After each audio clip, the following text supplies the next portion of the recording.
Episode के start में दिखाया जाता है कि फेंग सो रहा होता है। जैसे ही उसकी आंख खुलती है वो अपना मोबाइल पकड़ता है और यिन को मैसेज करता है। वो उससे कहता है कि मैं समझता हूँ कि तुम मुझसे शादी नहीं करना चाहते, लेकिन मैं अपने बच्चे को तुम्हारे साथ पालना चाहता हूँ। क्या तुम मुझे ये मौका दो? दूसरी तरफ उनके फादर जैसे ही घर आते हैं वो देखते हैं कि उनकी सिस्टर डॉल के साथ खेल रही होती है। वो उसे देखकर खुश होते हैं और उसके बालों पर हाथ फेरते हैं। उससे वो डर जाती है और कहती है कि तुम कौन हो और मेरे घर में क्या कर रहे हो? जिस पर वो रिप्लाई करते हैं कि मैं तुम्हें देखने आया हूँ। वो कहती है कि मुझे क्यों देखना चाहते हो, मैं तुम्हें नहीं जानती, और डरते हुए अपनी डोल वहाँ से उठाकर चली जाती है। स्टेयर्स के ऊपर जाते हुए वो कह रही होती है कि उसका भाई उसे आइलैंड लेकर जाएगा। दूसरी तरफ इन फेंग से मिलती है और उसे कहती है कि मैं तुम्हारी बात से एग्री करती हूँ, लेकिन हमें कुछ टर्म्स को फॉलो करना होगा। वो उसे कहती है कि हमारे बच्चे का सरनेम मेरे नाम पर होगा। इनके हाथ में कस्टडी एग्रीमेंट होता है। वो फेंग से कहती है कि क्या तुम इस बात पर एग्री करते हो? जिस पर वो कहता है ठीक है। वो उसे सेकंड क्वेश्चन पूछती है कि उसे 30% उसके बच्चे के लिए कॉस्ट को डेली मेंटेन करना होगा। जिस पर वो कहता है बिल्कुल नहीं, वो 70% कर सकता है। जिन कहती है कि तुम्हारे पास इतने पैसे हैं क्या तुम उसे अफोर्ड कर सकते हो? उससे थर्ड क्वेश्चन किया जाता है कि वो बच्चे के साथ एक हफ्ते में 20 आवर्स स्पेंड कर सकता है। जिस पर वो एग्री करता है। फ्रैंक इनसे कहता है कि लेकिन जब तुम अपने काम के साथ बिजी होगी तो मैं तुम्हारे बर्डन को शेयर कर सकता हूँ। जिस पर वो कहती है कि इसकी जरूरत नहीं है, मैं हमेशा अपने बच्चे के साथ रहूंगी जब तक वो 3 साल का नहीं हो जाता।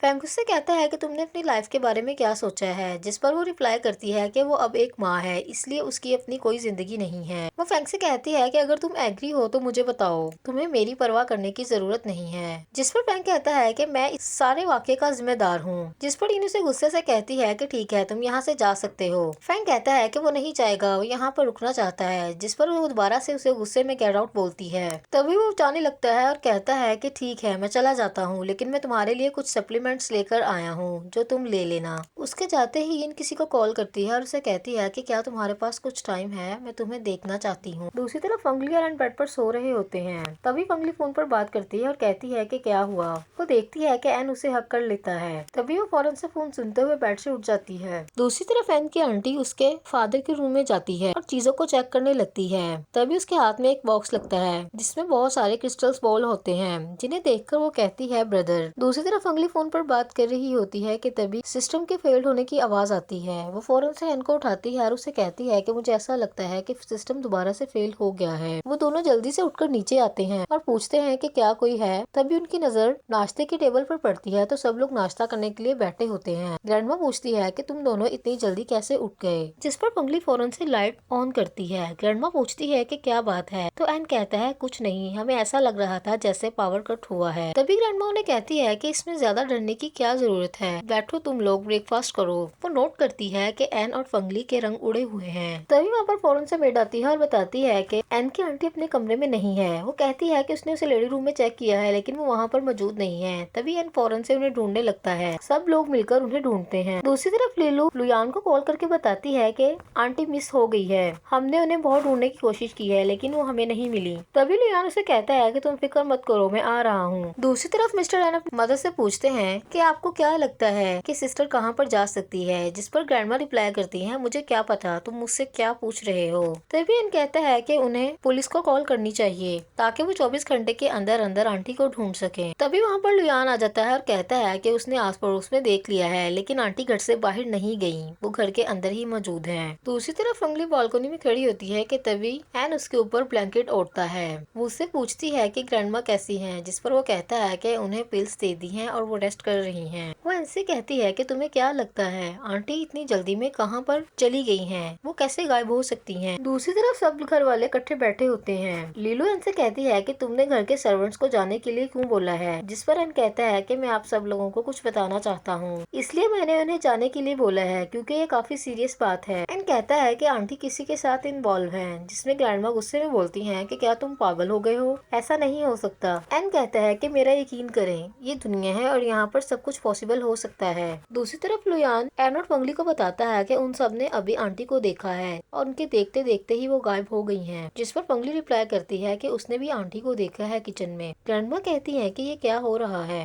वो कहती है कि ओवर थिंकिंग करना बंद करो और ऊपर जाकर उसे ढूंढो। तभी वो एक दूसरे के मुंह की तरफ देख रहे होते हैं तो ग्रैंडमा कहती है कि मैं खुद चली जाती हूँ क्योंकि मैं अपनी बेटी से नहीं डरती। जिस पर एन रिप्लाई करता है कि वो जाएगा, लेकिन वो लुयान को साथ साथ लेकर जाएगा। वो जबरदस्ती लुयान को अपने साथ ले जाता है। दूसरी तरफ वो दोनों जैसे ही ऊपर जाते हैं वो दोनों एक दूसरे को कहते हैं कि पहले तुम जाओ और पहले तुम जाओ, जिस पर वो फैसला करते हैं कि वो दोनों एक साथ जाएंगे। जैसे ही रूम का डोर ओपन होता है वहाँ से उन दोनों के नाम लेने की आवाज आती है। आंटी उनका नाम लेती है और कहती है कि तुम दोनों को डरने की जरूरत नहीं है। वो दोनों भाग जाते हैं। जैसे ही वो दोनों नीचे जाते हैं उनसे पूछा जाता है कि क्या उन्होंने आंटी को देखा, जिस पर वो दोनों कहते हैं कि उनसे कोई सवाल ना किया जाए। दूसरी तरफ फंगली और लीलू बेड पर लेटी होती हैं। तभी फंगली लीलू से पूछती है कि उसे कैसी मूवीज पसंद हैं, जिस पर वो कहती है कि मुझे हॉरर मूवीज पसंद हैं, मैं तुम्हें उसके बारे में बता सकती हूँ। जिस पर फंगली कहती है रुको। वो कहती है कि क्या तुम्हें उस बात से डर नहीं लगा जो भी आज घर में हुआ है, जिस पर लीलू कहती है बिल्कुल नहीं। दूसरी तरफ एन के रूम में लुयान और एन बेड पर लेटे होते हैं। तभी एन लुयान से कहता है कि उसका रूम है इसलिए वो अपना बेड शेयर नहीं कर सकता, तो लुयान जाकर सोफे पर सो जाए। जिस पर लुयान रिप्लाई करता है कि वो सोफे पर कैसे सो सकता है, उस पर वो नहीं सोएगा। एन कहता है कि ठीक है मैं जाकर सोफे पर सो जाता हूँ। अभी वो बात कर ही रहे होते हैं कि बाहर का दरवाजा खुल जाता है, जिससे वो दोनों काफी डर जाते हैं और फौरन से एक दूसरे के करीब आ जाते हैं। तभी एन कहता है तुम्हें क्या लगता है क्या ये हवा है, जिस पर लुयान कहता है मुझे इस बात का कोई आइडिया नहीं है।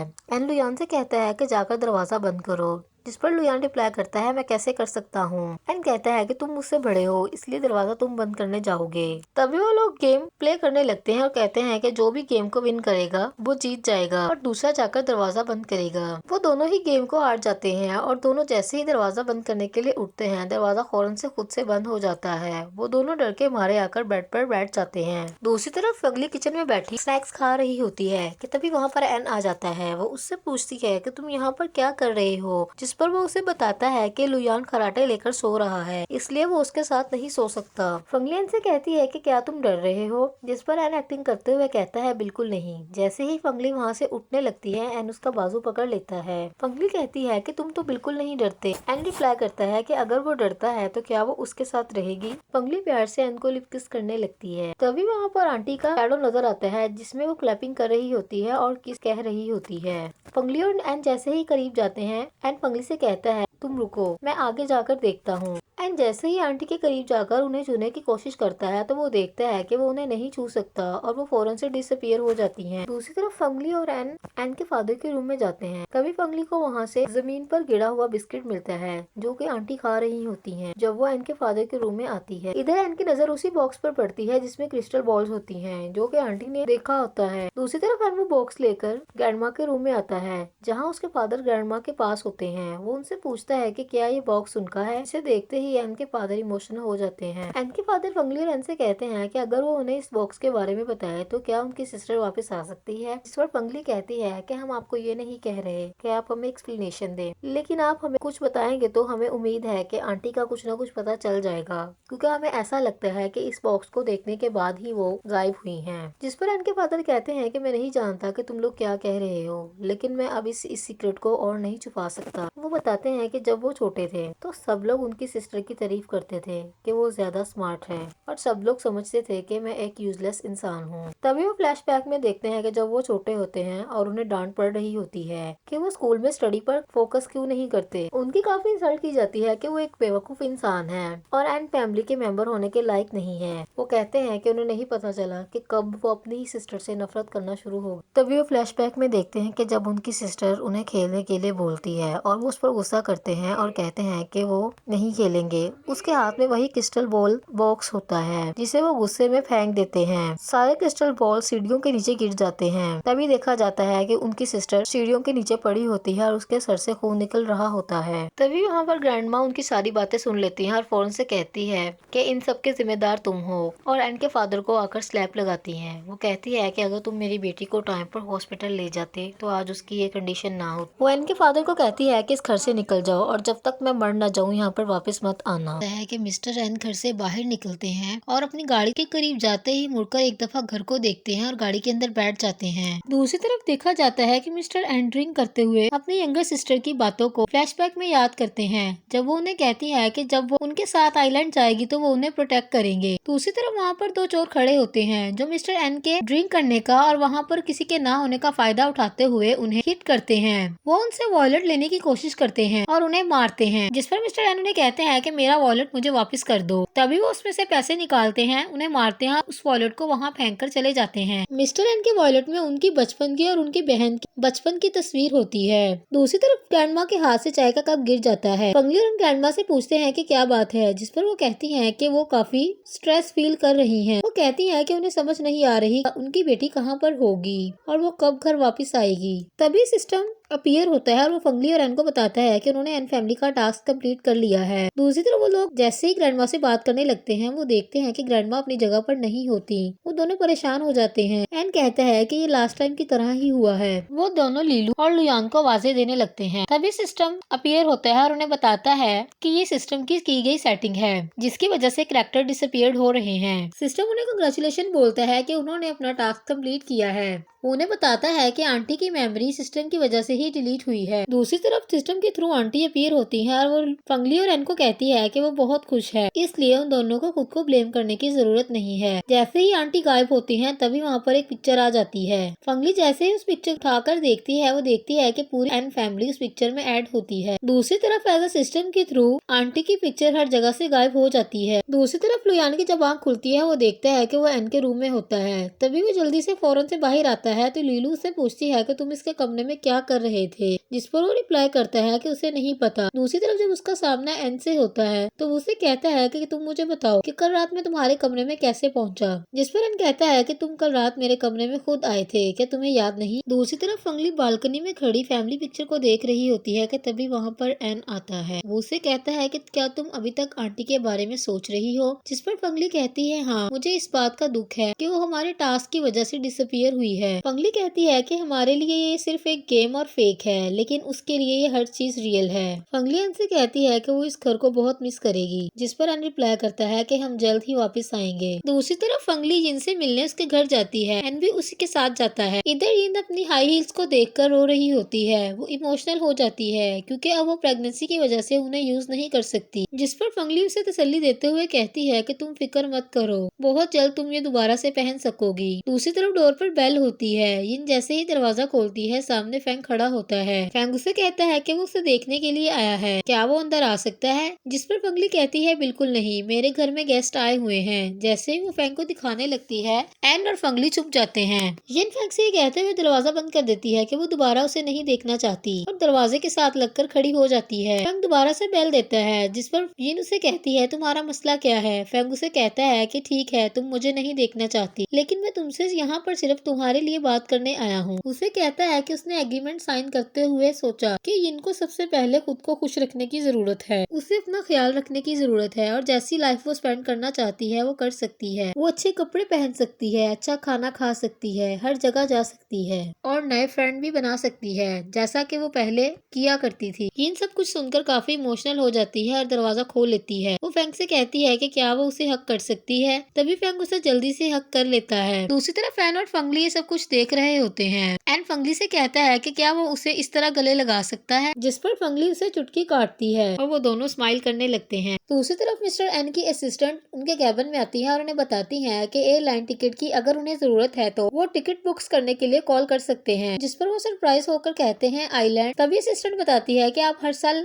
इस फ्लाइट को बुक करते हैं। तभी फ्लैशबैक में मिस्टर एन को उनकी सिस्टर की बात याद आती है, जिसमें वो उन्हें कहती है कि जब वो बड़ी हो जाएगी तो वो उसे आइलैंड लेकर जाएंगे। दूसरी तरफ फंगली एन फैंग और यिन मिलकर इनके घर पर खाना खा रहे होते हैं कि तभी फैंग फंगली और एन को बताता है कि मिस्टर एन रिटायरमेंट ले रहे हैं, जिस पर वो दोनों काफी सरप्राइज होते हैं। फैंग उन्हें कहता है कि उसने कंपनी की ईमेल को अभी चेक किया है। दूसरी तरफ मिस्टर एन की ग्रैंडमा को कॉल आती है। फंगली एन और लीलू उनके पास बैठे होते हैं। एन अपनी मदर से कहता है कि वो इस एज में आ गया है, लेकिन उसकी अपनी कोई जिंदगी नहीं है। वो कहता है कि आज उसने सोचा कि एक छोटी लड़की ने मुझे कहा था कि जब वो बड़ी हो जाएगी तो मैं उसे आइलैंड लेकर जाऊं। वो कहता है कि वो लड़की और कौन, मेरी छोटी बहन है। फंगली और एन एक दूसरे की तरफ देखते हैं और सरप्राइज होते हैं। वो बताता है कि उसकी सिस्टर उसके साथ है और वो दोनों आइलैंड के लिए निकल रहे हैं, इसलिए ग्रैंडमा को परेशान होने की जरूरत नहीं है। दूसरी तरफ ग्रैंडमा एन को कहती है कि तुम्हारा बाप रिटायरमेंट ले चुका है, इसलिए तुम कंपनी के नेक्स्ट सीईओ बनोगे। ये सुनते ही लीलू अपसेट हो जाती है क्योंकि वो चाहती थी कि ये ओहदा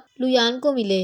दूसरी तरफ लीलू लुयान को कॉल करती है और उसे बताती है कि क्या तुम जानते हो कि मिस्टर एन ने अभी अभी रिटायरमेंट ले ली है, जिस पर लुयान उसे कहता है कि वो कंपनी के बाहर ही है, अंदर आकर बात करेगा। इधर कॉन्फ्रेंस रूम में सभी मेंबर बैठे होते हैं। तभी एन और लुयान एक दूसरे की तरफ देखते हैं। कंपनी की मेंबर कहती है कि सब लोग खामोश हैं, किसी न किसी को तो फैसला करना होगा, इसीलिए मुझे लगता है कि मुझे ही बात स्टार्ट करनी होगी। वो कहती है कि जैसा कि आप सब लोग जानते हैं कि मिस्टर एन रिटायर ले चुके हैं, इसलिए इस कंपनी का नेक्स्ट सीईओ एग्जैक्टली एन को होना चाहिए। तभी कंपनी का एक मेंबर बोलता है कि सब लोग जानते हैं कि मिस्टर एन का एक और बेटा है और वो बहुत सालों से कंपनी के लिए काम कर रहा है। उसने एन से अच्छा काम किया है, इसलिए नेक्स्ट सीईओ उसे ही होना चाहिए। आपस में सब लोग बहस करने लगते हैं कि तभी फैसला होता है कि वोटिंग होगी, जिसके हक में वोटिंग ज्यादा होगी वही सीईओ होगा।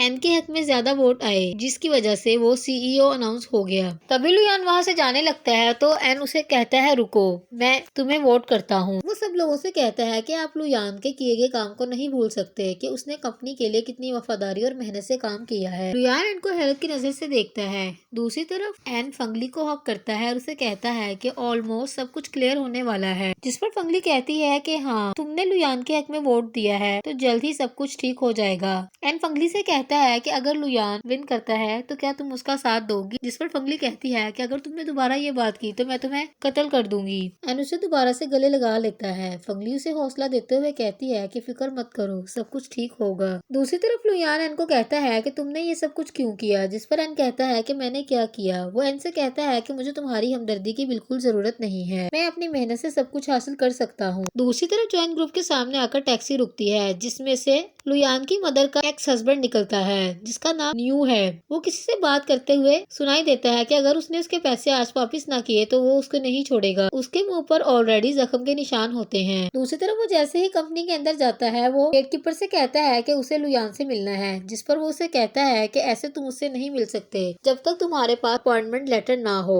लिलू वहाँ से गुजर रही थी। जैसे ही उसने वो बात सुनी, उसने गेटकीपर को कहा कि उसके जानने वाला है। तभी वो उसे अपने साथ रेस्टोरेंट ले जाती है। वो खाना खाता है। लिलू से पूछती है कि उसका लुयान से क्या वास्ता है, जिस पर वो उसे कहता है कि मैं तुम्हें क्यों बताऊं। लिलू उसे अपना कंपनी कार्ड दिखाते हुए कहती है कि वो उस कंपनी की असिस्टेंट और एन फैमिली की डॉटर है, तो इसलिए अगर वो उसे बता देगा तो उसका फायदा हो सकता है। तभी वो उसे अपना मोबाइल दिखाता है, जिसमें लुयान की मदर की वल्गर पिक्चर उसके साथ होती है। उसे कहता है कि अगर उसने उसे पैसे ना दिए तो वो उसकी पिक्चर को सोशल मीडिया पर पोस्ट कर देगा, जिसके बाद वो किसी को भी शक्ल दिखाने के काबिल नहीं रहेगी। लिलू से पूछती है कि उसे कितने पैसे चाहिए, जिस पर वो कहता है कि उसके पास उतने पैसे नहीं होंगे जितने कि उसे चाहिए। वो कहता है कि लुयान को आने दो, जिस पर लिलू से कहती है कि लुयान बिजनेस ट्रिप पर गया है, इसलिए वो नहीं आ सकता। लिलू उसे $50 मिलियन का प्रपोजल देती है, जिसे वो एक्सेप्ट कर लेता है। दूसरी तरफ लिलू किसी से फोन पर बात कर रही होती है और अपने विड्रॉ और सेविंग को इकट्ठा कर रही होती है कि तभी वहाँ पर लुयान आ जाता है और वो कॉफी बनाने लगता है। वो देखता है कि कॉफी कप वहाँ पर नहीं होता। लिलू उसे कॉफी देती है, जिसे लेकर वो अपने कैबिन में चला जाता है। वो जाते ही लिलू को मैसेज करता है कि आज उन दोनों को डिनर पर जाना चाहिए, जिस पर लिलू कहती है कि उसे आज कोई जरूरी काम है, जिस पर लुयान सरप्राइज होता है। दूसरी तरफ लिलू के हाथ में एक काला बैग होता है। वो उस आदमी को पैसे देने के लिए जाती है। जैसे ही वो बैग उसके पास पहुंचता है, वो बैग को जमीन पर रखता है और पैसे को चेक करने लगता है। वो अपना मोबाइल निकालता है और पिक्स को डिलीट करते हुए कहता है कि उसे नेक्स्ट वीक फिर से इतने ही पैसे चाहिए। तभी लिलू वहाँ पीछे मुड़ती है और उसकी तरफ सरप्राइज होकर देखती है। वो लिलू को मोबाइल दिखाते हुए कहता है कि ये देख लो, मेरे पास उसकी कॉपी मौजूद है। लिलू फौरन से उसके हाथ से फोन खींचने लगती है, जिस पर वो उसे दीवार के साथ लगाते हुए कहता है कि ये तो सिर्फ एक बहाना है, मुझे काफी दिन से तुम्हारे जैसी खूबसूरत लड़की नहीं मिली। जैसे ही वो लिलू के साथ बदतमीजी करने लगता है, वहाँ पर लुयान आ जाता है कि कंपनी के मेंबर प्रेस कॉन्फ्रेंस रूम में डिस्कशन कर रहे होते हैं कि लुयान को जल्द ही कंपनी के मैनेजमेंट से रिमूव कर दिया जाएगा। तभी एन गुस्से में कहता है कि तुम लोगों को ये सोचने की जरूरत नहीं है कि कंपनी से किसको निकाला जाएगा। वो कहता है कि तुम लोग कैसे सोच सकते हो कि लुयान को इस कंपनी से निकाला जाएगा। एन गुस्से में कहता है कि दोस्ती अपनी जगह और मेंबरशिप अपनी जगह, लेकिन लुयान को इस कंपनी से कोई नहीं निकाल सकता। एन कहता है कि कोई भी उसके होते हुए उसके भाई के साथ कुछ गलत नहीं कर सकता। ये कहकर वो वहाँ से चला जाता है। दूसरी तरफ एन फंगली से कहता है कि मुझे समझ नहीं आ रही कि लुयान ऐसा केयरलेस कैसे हो सकता है। फंगली से कहती है कि उसे इस बात की खुशी है कि एन गेम को विन करेगा, जिस पर एन कहता है कि गेम को विन करूंगा और बीवी को हार जाऊंगा, ये कैसी खुशी है। वो कहता है कि मैं तुम्हें हार गया तो लुयान तुम्हें हासिल कर लेगा, ऐसा मैं बिल्कुल नहीं चाहता। दूसरी तरफ एन और फंगली ग्रैंडमा के पास जाते हैं और लुयान के लिए उन्हें कन्विंस करने लगते हैं, जिस पर ग्रैंडमा कहती है कि वो ऐसा बिल्कुल नहीं करेगी। एन ग्रैंडमा से कहता है कि वो नेक्स्ट सीईओ लुयान को बना दें, जिस पर ग्रैंडमा कहती है कि ये इम्पॉसिबल बात है। वो एन से कहती है कि तुम बहुत मासूम हो और लुयान एक भेड़िया है, इसलिए मैं तुम्हें उसके हवाले नहीं कर सकती। अभी वो लोग ये बात कर ही रहे होते हैं कि तभी फंगली को मिस्टर चैन की कॉल आती है और वो उसे बताते हैं कि लुयान पुलिस की कस्टडी में है और उसने कोई भी गवाही देने से इनकार कर दिया है। वो अपनी बेगुनाही में कुछ भी नहीं कहना चाहता। दूसरी तरफ देखा जाता है कि मिस्टर चैन लुयो से बात करते हैं और उसे कहते हैं कि टाइम खत्म होने वाला है, क्या तुम इस बात के लिए श्योर हो कि तुम उसके खिलाफ कोई बात नहीं करना चाहते। तभी उसे उसकी कही बात याद आ जाती है जिसमें वो कहता है कि अगर तुमने मेरी बात ना सुनी तो मैं तुम्हारी माँ की गंदी पिक्चर को सोशल मीडिया पर पोस्ट कर दूंगा, जिसके बाद वो पूरी जिंदगी के लिए सर उठाने के काबिल नहीं रहेगी।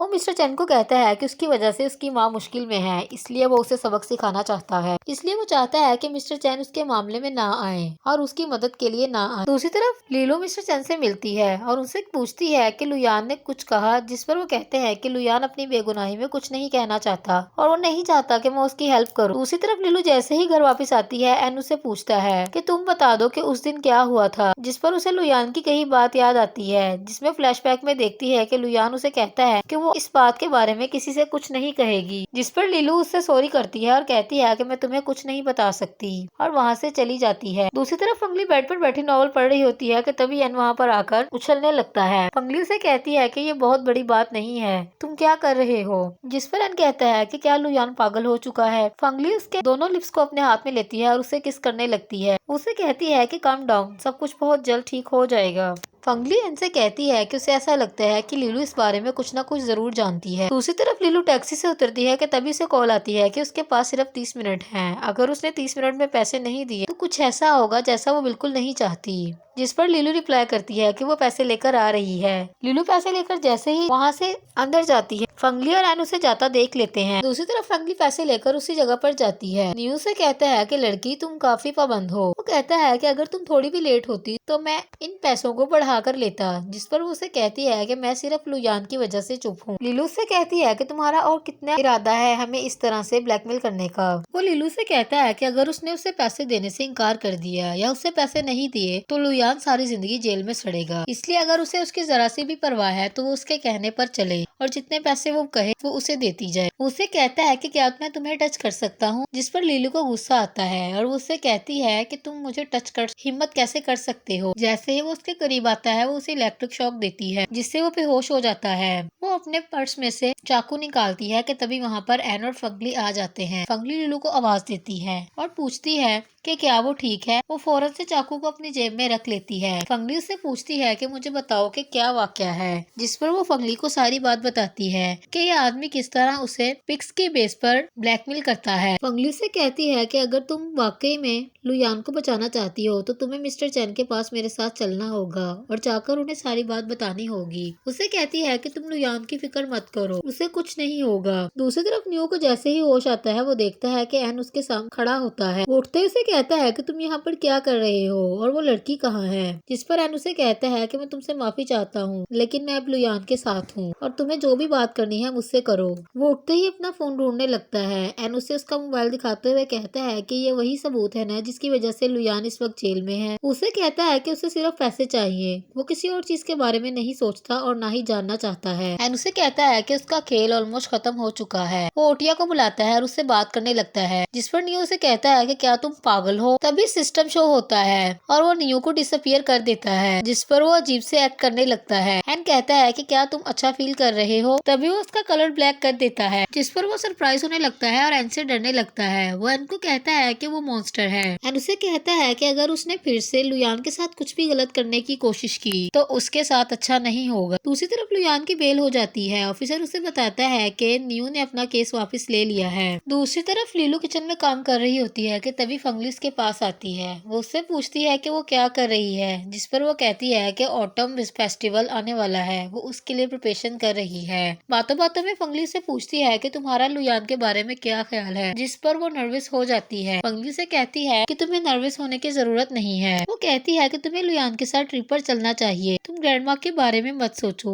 कि वो क्या सोचेंगी। जिस पर लीलू स्माइल करती है। दूसरी तरफ लुयान जैसे ही जेल से बाहर आता है वो देखता है कि लीलू बाहर खड़ी उसका इंतजार कर रही होती है। तभी वहाँ पर लुयान का ड्राइवर आ जाता है और वो उससे पूछता है कि क्या हम घर चले, जिस पर लुयान उसके साथ चला जाता है। दूसरी तरफ प्रेस कॉन्फ्रेंस रूम में सभी मेंबर बैठे होते हैं। एन कहता है कि हमें लुयान का वेलकम करना चाहिए। सब लोग मिलकर क्लैपिंग करते हैं और लुयान को वेलकम बोलते हैं। तभी इन डॉक्यूमेंट की फाइल लुयान को देते हुए कहता है कि तुम्हारा काम तुम्हारा वेट कर रहा है, तुम्हें अपनी जिम्मेदारी को उठाना चाहिए और फिर से ऑफिस ज्वाइन करना चाहिए। एन कहता है कि वो एक अनाउंसमेंट करना चाहता है। वो कहता है कि उसने लुयान के वापस आने की खुशी में कंपनी में एक गैदरिंग रखी है जिसको सब लोग अटेंड करें, जिस पर सब लोग एग्री करते हैं। लुयान खड़ा होता है और सबको शुक्रिया अदा करता है। वो कहता है कि मुझे नहीं लगता कि इस वाक़ये के बाद मुझे कुछ भी सेलिब्रेट करने की जरूरत है। वो कहता है कि वो सब लोगों की मेहरबानी का शुक्रिया अदा करता है और उन्हें अप्रिशिएट करता है। दूसरी तरफ लुयान एक कार्ट में बैठा होता है जहाँ पर वो फ्लैशबैक में देखता है कि जब वो छोटा था तो उसकी माँ उसे अपने हाथों से खाना खिलाती थी। वो अपनी माँ को मिस करता है। तभी वहाँ पर एन आ जाता है।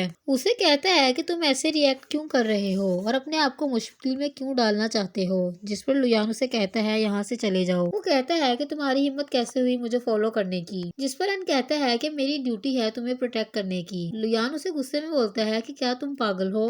लुयान जैसे ही वहाँ से जाने लगता है एन उसका बाजू पकड़ता है और उसे कहता है रुक जाओ, मैं तुमसे कुछ बात करना चाहता हूँ। तभी उन दोनों का सूप आ जाता है। दूसरी तरफ फंगली और लीलू वहाँ पर आ जाती हैं। एन 2 और बाउल का ऑर्डर देता है और लुयान की तरफ इशारा करते हुए कहता है कि पेमेंट ये करेगा। दूसरी तरफ फंगली बेड पर सो रही होती है कि एन उसे नीचे बैठा प्यार से देख रहा होता है। वो जैसे ही उठकर खड़ा होता है और जमीन पर पड़ी जैकेट को उठाता है उसे चक्कर से आने लगते हैं। चाहता है कि एन मिरर के सामने खड़ा होता है। ओटिया को बुलाता है और उससे पूछता है कि उसके साथ क्या हुआ है, जिस पर ओटिया उसे बताता है कि प्लेयर एन का ब्रेन 12 हुआ है। एन उससे पूछता है कि अब मेरे साथ क्या होगा, जिस पर ओटिया उसे कहता है कि अगर तुम्हारी फिजिकल कंडीशन यही रही तो तुम्हारी लाइफ के साथ कोई भी रिस्क हो सकता है। एन ओटिया से पूछता है कि क्या वो इस प्रोग्राम में मर जाएगा, जिस पर ओटिया कहता है कि ये पॉसिबल है। वो ओटिया से पूछता है कि अगर वो गेम में मर जाता है तो इस गेम का सुसेक्सर लुयान होगा जो फंगली को अपने साथ ले जाएगा, जिस पर ओटिया कहता है कि ये बात ठीक है। वो उससे पूछता है कि उसके पास कितना टाइम है, जिस पर ओटिया उसे बताता है कि उसकी बॉडी एनालाइज्ड हो चुकी है, उसके पास 1 वीक तक का टाइम है। जिस पर एन काफी अपसेट हो जाता है क्योंकि वो फंगली से दूर नहीं होना चाहता। दूसरी तरफ एन गाड़ी में बैठा होता है तभी फेंग उसे बुलाता है, जिस पर वो अजीब सा बिहेव करता है। फेंग उसे कहता है कि आपको क्या हुआ है, क्या आपकी तबीयत ठीक नहीं है? अगर आपकी तबीयत ठीक नहीं है तो हम हॉस्पिटल चल सकते हैं। जिस पर एन कहता है बिल्कुल नहीं, मैं ठीक हूँ, सिर्फ अकेले में कुछ वक्त बिताना चाहता हूँ। बाहर स्नो फॉलिंग हो रही होती है। फेंग एन को कहता है कि अगर उसकी तबीयत ठीक नहीं है तो उसे घर जाना चाहिए क्योंकि मौसम काफी खराब है। तभी एन गाड़ी से बाहर निकलता है।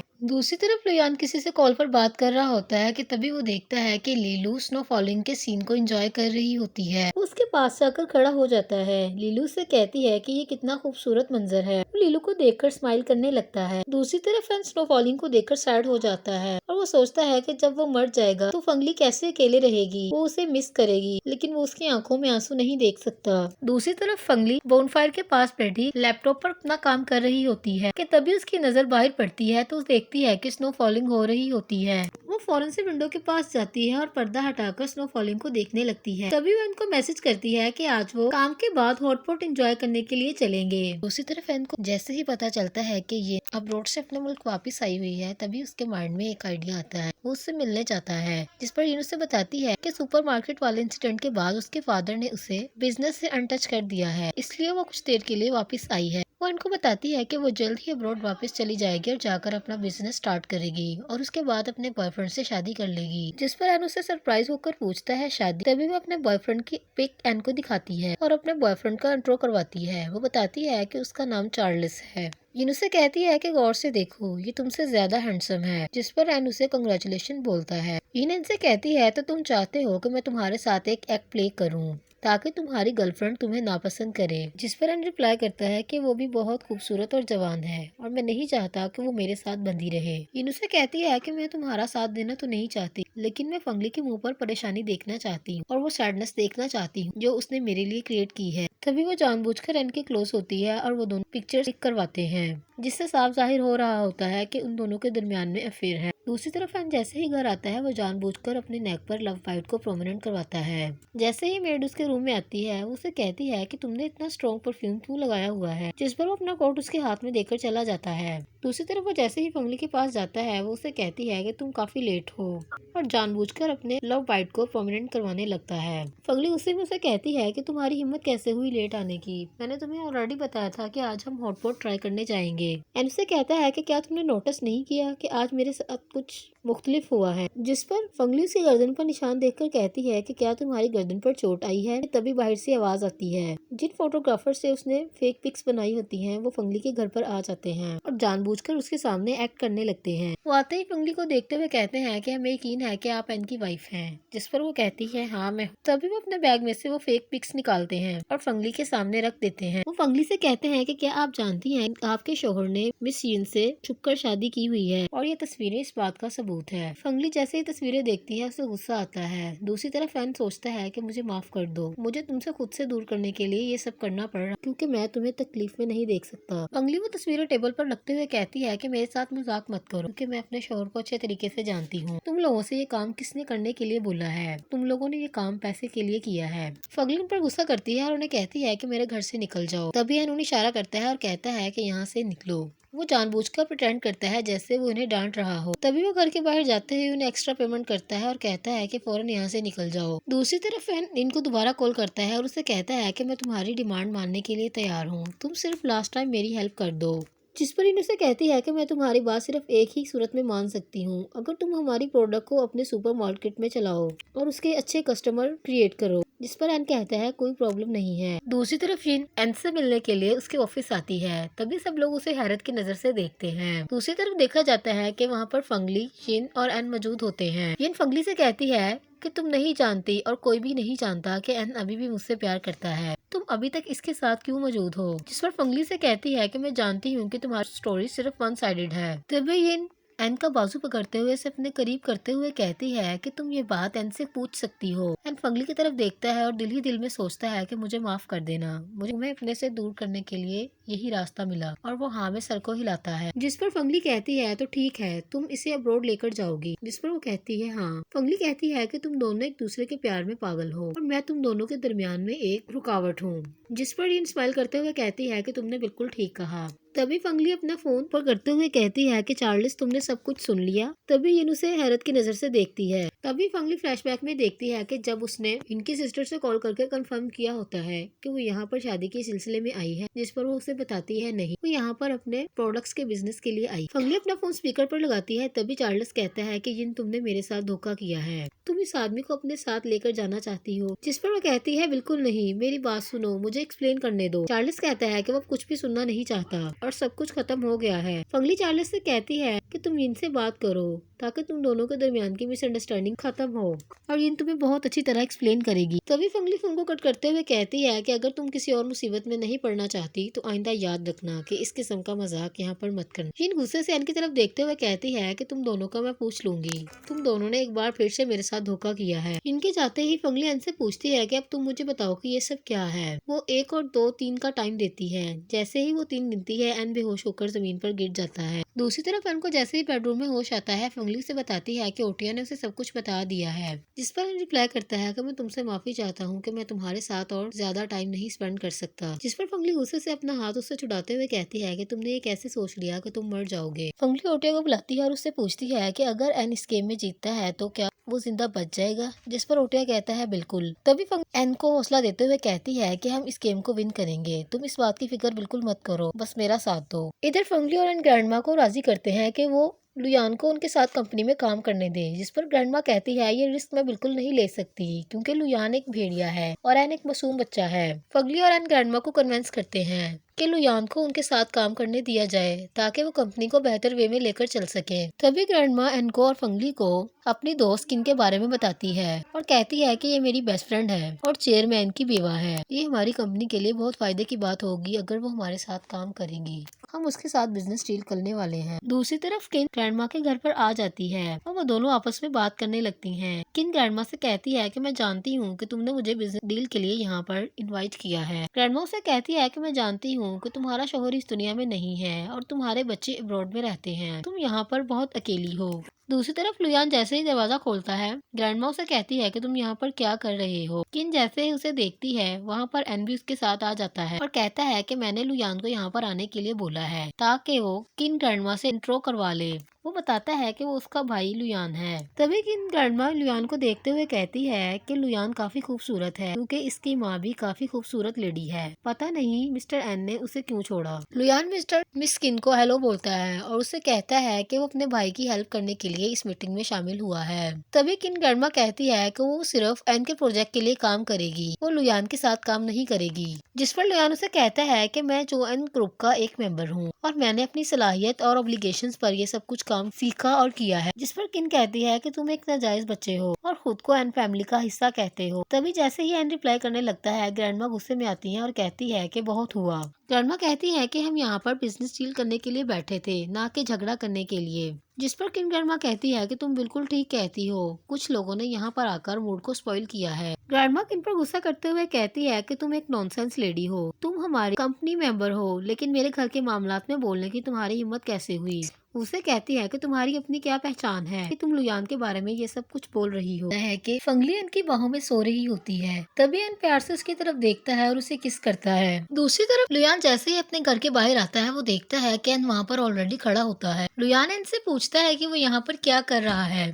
इधर एन लुयान को अपनी पर्सनल शेयर ट्रांसफर एग्रीमेंट की फाइल देता है जिसमें लिखा होता है कि एन अपने हाफ शेयर को लुयान के नाम कर रहा है। लुयान उसे कहता है कि तुम ये क्या कर रहे हो, मैं तुम्हारे इस फैसले से डिसएग्री हूँ। जिस पर एन उसे कहता है कि मैं इस मौजू पर यहाँ बात करने नहीं आया। एन उसे कहता है कि अगर उसने कंपनी को सपोर्ट नहीं किया तो वो लॉस में चला जाएगा। उसे कहता है कि अगर उसने इस एग्रीमेंट को साइन नहीं किया तो उसकी कंपनी, उसकी प्रॉपर्टी तक उसका अपार्टमेंट भी उससे छीन लिया जाएगा। उसे कहता है कि जो एन ग्रुप तुम्हें ये सब वापस दिला सकता है। एन उसे कहता है कि वो इस कॉन्ट्रैक्ट को साइन करने के लिए उसे 3 दिन का टाइम देता है। जैसे ही लुयान दोबारा से उसे पढ़ता है, वो एन से कहता है कि ये तुमने क्या लिखा है। उसमें लिखा हुआ था कि अगर एन को कुछ भी होता है तो उसकी सारी प्रॉपर्टी और उसके शेयर लुयान के नाम हो जाएंगे। एन वहाँ से चला जाता है। लुयान उस एग्रीमेंट को देखकर इमोशनल हो जाता है। दूसरी तरफ फंगली घर में एन का वेट कर रही होती है। वो कहती है कि एन अभी तक वापस क्यों नहीं आया और उसने उसका फोन भी पिक नहीं किया। अभी वो ये सोच ही रही होती है कि तभी से दरवाजा खुलता है और सामने से एन आ जाता है। उसके हाथ में एक फ्लावर का बुके होता है जो वो फंगली को देता है और उसे किस करता है। फंगली एन से कहती है कि उन्हें लुयान से बात करने के लिए जाना चाहिए। जिस पर एन रिप्लाई करता है कि वो अभी भी लुयान से बात करके आ रहा है। एन फंगली को बताता है कि लुयान उसके कन्विंस करने पर एग्री हो जाएगा और वो उसकी फीलिंग्स और उसके जज्बात को समझेगा।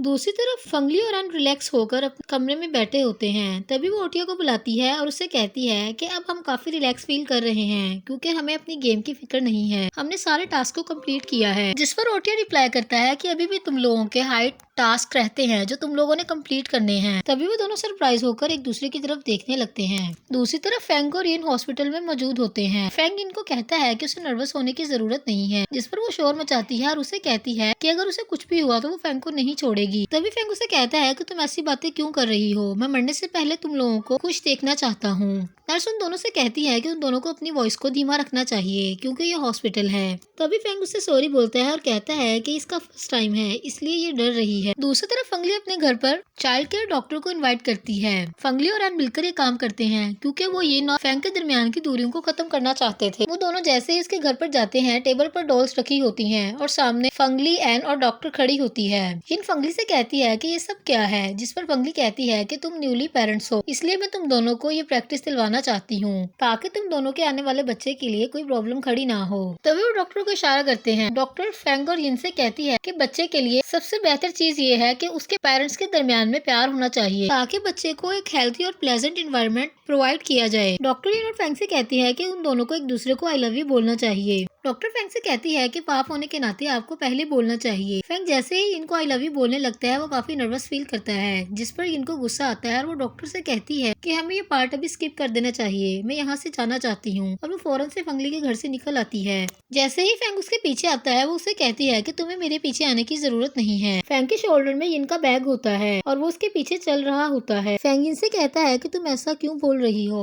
जिस पर वो कहती है कि मैं तुम्हारी शुक्रगुजार हूँ कि तुमने इतना टाइम मेरा साथ दिया। दूसरी तरफ फंगली और एन उनको दूर से देख रहे होते हैं। यिन फेंग से कहती है कि वो अपने रिलेशनशिप के बारे में जरूर सोचेगी और उसे उम्मीद है कि इसकी हैप्पी एंडिंग होगी। ये कहकर वो फेंग से अपना बैग लेकर वहाँ से चली जाती है। दूसरी तरफ फंगली और एन आपस में बात करने लगते हैं कि उन्हें लगता है कि वो अब गेम को कंप्लीट कर चुके हैं। तभी ओटिया उन्हें बताता है कि अभी भी उनका हाई टास्क मौजूद है जिसको उन्हें कंप्लीट करना है, जिस पर वो एक दूसरे की तरफ देखने लगते हैं और सोचने लगते हैं। तभी फंगली का ख्याल लीलू की तरफ जाता है। दूसरी तरफ फंगली ज्वाइन ग्रुप में एंटर होती है और एंटर होते ही लुयान को मैसेज करती है कि उसकी कॉफी यहाँ पर है। तभी उसके सामने एक पर्सन आकर खड़ा होता है और उसे कहता है कि क्या तुम लीलू हो, जिस पर वो कहती है जी। वो कहती है कि मैं पूछ सकती हूँ कि आप कौन है, जिस पर वो उसे अपना कार्ड दिखाते हुए कहता है कि वो एक पुलिस ऑफिसर है। उसे कहता है कि उन्हें शक है कि वो एक कत्ल में मुलविस है, इसलिए वो उसके साथ इन्वेस्टिगेशन करना चाहते हैं और उन्हें उम्मीद है कि लीलू उनके साथ कोऑपरेट करेगी। वो लीलू को कहते हैं कि उसे उनके साथ चलना होगा। लीलू उससे कहती है कि वो सिर्फ उसे 5 मिनट दे।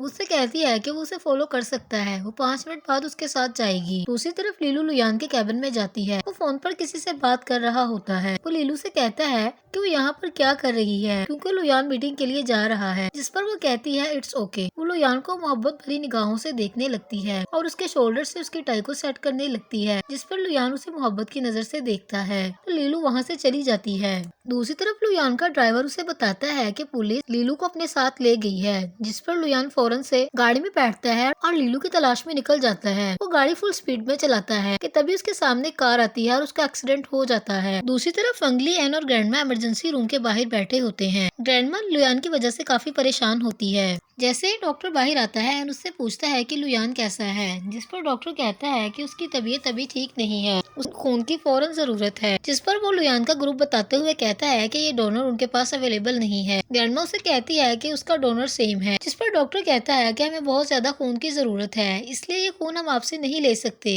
क्योंकि आपकी एज ज्यादा है। जिस पर ग्रैंडमा डॉक्टर पर गुस्सा करते हुए कहती है कि हमें ये बात सोचने की जरूरत नहीं है, आपको मेरा ब्लड फौरी लेना चाहिए। दूसरी तरफ लुयान को जैसे ही होश आता है, वो देखता है कि एन और फंगली उसके सामने खड़े होते हैं। लुयान फौरन से उठकर बैठता है और अपनी चीजों को उतारने लगता है, जिस पर फंगली से कहती है कि तुम्हें उठने की जरूरत नहीं है, तुम्हारी अभी भी सर्जरी हुई है। वो उसको धक्का देते हुए कहता है कि उसे लीलू को तलाश करना है। एन उसे कहता है कि उसे ऐसा नहीं करना चाहिए क्योंकि अभी उसकी तबीयत ठीक नहीं है, जिस पर वो एन को रिप्लाई करता है कि मुझे यकीन है कि ये सब किया धरा तुम्हारा है, तुमने ही लीलू पर ये अटैक करवाया है। एन को उस पर काफी गुस्सा आता है और वो उसे कहता है कि अगर तुम्हें ऐसा लगता है तो ठीक है, हमें यहाँ से चलना चाहिए, और वो फंगली को अपने साथ लेकर वहाँ से चला जाता है। दूसरी तरफ लुयान जब रात को सो रहा होता है कि तभी उसके ड्रीम में लीलू आती है। एन और फंगली उसका ड्रीम देख सकते होते हैं क्योंकि उन्होंने सिस्टम से आइटम बाय की होती है। लुयान अपने ड्रीम में देखता है कि वो लीलू को गले लगाता है और उसे किस करता है और इमोशनल हो जाता है। दूसरी तरफ वाक करते हुए फंगली एन से कहती है कि लुयान जल्द ही ठीक हो जाएगा और हम दोनों जल्द ही गेम से निकल जाएंगे। एन फंगली से कहता है कि कौन सी ऐसी चीज है जो तुम चाहती हो कि हम गेम से निकलने से पहले करें, जिस पर फंगली कहती है कि मुझे ऐसा लगता है कि हमें अपने एक्सपीरियंस की एक कॉपी बनानी चाहिए जो हमने साथ में टाइम स्पेंड किया है। वो कहती है कि वो उसके साथ गेम में एज अ पार्टनर ऐड हुई थी और उसकी गर्लफ्रेंड बन चुकी है, इसलिए वो सारी दुनिया को बताना चाहती है और अपने बाप को भी। तभी वो ओटिया को बुलाती है लेकिन ओटिया की आवाज नहीं आती। फंगली से कहती है कि हमने अपने पॉइंट्स को यूज किया तो तुमने हमें सर्विस देना बंद कर दी। एन कहता है कि क्या होगा अगर मैं तुम्हारे लिए ओटिया को ले आऊं, जिस पर फंगली कहती है तुम्हारा क्या मतलब है। दूसरी तरफ वो उसी कार्ट में जाते हैं जहाँ पर वो ऑलरेडी सूप पीने जाया करते थे। तभी वहाँ बैठे शख्स को ओटिया के नाम से पुकारते हैं। वो उससे कहते हैं कि उनकी उससे लास्ट रिक्वेस्ट है कि वो जाने से पहले अपनी मेमोरी को कॉपी करना चाहते हैं, जिस पर वो उन्हें रिमोट देते हुए कहता है कि तुम लोग ये रिस्की काम कर रहे हो। वो उन्हें कहता है कि वो उन्हें 2 GB डाटा स्टोरेज दे सकता है जिसमें वो अपनी मेमोरी को कॉपी कर सकते हैं। दूसरी तरफ जैसे ही सिस्टम ऑन होता है, फंगली और एन के साथ में स्पेंड किए हुए मोमेंट आते हैं जहाँ वो पहली दफा मिले थे। तभी सारे गेम का एक्सपीरियंस रिवील होता है जिसको वो देखकर दोनों बहुत खुश होते हैं। दूसरी तरफ ग्रैंडमा लुयान से मिलने के लिए हॉस्पिटल जाती है। लुयान जानबूझकर सोने का नाटक करता है। ग्रैंडमा उसका हाथ पकड़ते हुए कहती है कि तुम कितने स्मार्ट हो, तुम अपना बिल्कुल भी ख्याल नहीं रखते, जिस पर लुयान इमोशनल हो जाता है और ग्रैंडमा के हाथ को पकड़ लेता है। दूसरी तरफ फंगली कार्ट में सो रही होती है कि तभी मॉर्निंग हो जाती है। मॉर्निंग होते ही उसे ग्रैंडमा का मैसेज रिसीव होता है जिसमें उन्होंने मैसेज लिखा होता है कि लुयान और एन दोनों जॉन ग्रुप को साथ मिलकर चला सकते हैं। फंगली ये मैसेज देखते ही काफी खुश हो जाती है और वो ओटिया से पूछती है कि एन कहाँ पर है। जिसको कहता है कि एन कहीं बाहर गया है। और जैसे ही ओटियो को ये न्यूज देती है, वो कहता है कि मैं तुम्हारे लिए एन को ढूंढने जा रहा हूँ। तभी वो एन को कॉल करती है। जैसे ही एन आता है, वो उसे कहती है कि तुम कहाँ थे और इतने नर्वस क्यों लग रहे हो। तभी उसे किस करने लगता है। दूसरी तरफ यिन फेंग से मिलने जॉइन ग्रुप आती है। वो उससे पूछता है कि वो कैसी है। वो उससे कहता है कि लास्ट टाइम एन के घर पर मैंने कुछ भी नहीं कहा, लेकिन मैं तुम्हारे बगैर नहीं रह सकता। हमें एक दूसरे के साथ रहना चाहिए। फंगली बाहर खड़ी उनकी बातें सुन रही होती है। तभी यिन और फेंग आपस में शेक हैंड करते हैं। दूसरी तरफ फैन और फंगली बिल्डिंग के उसी टॉप पर खड़े होते हैं जहां से गेम स्टार्ट हुई होती है। तभी सिस्टम उनके सामने डिस्क्राइब होता है और उन्हें बताता है कि उन्होंने गेम को जीत लिया है और उन्हें इस गेम से रिटायर्ड किया जाता है। सिस्टम उन्हें कहता है कि उसे उम्मीद है कि वो रियल लाइफ में भी एक दूसरे के साथ हमेशा खुश रहेंगे। ये कहकर वो डिसअपियर हो जाता है। तभी फंगली और एन की मेमोरीज रिवील होने लगती हैं।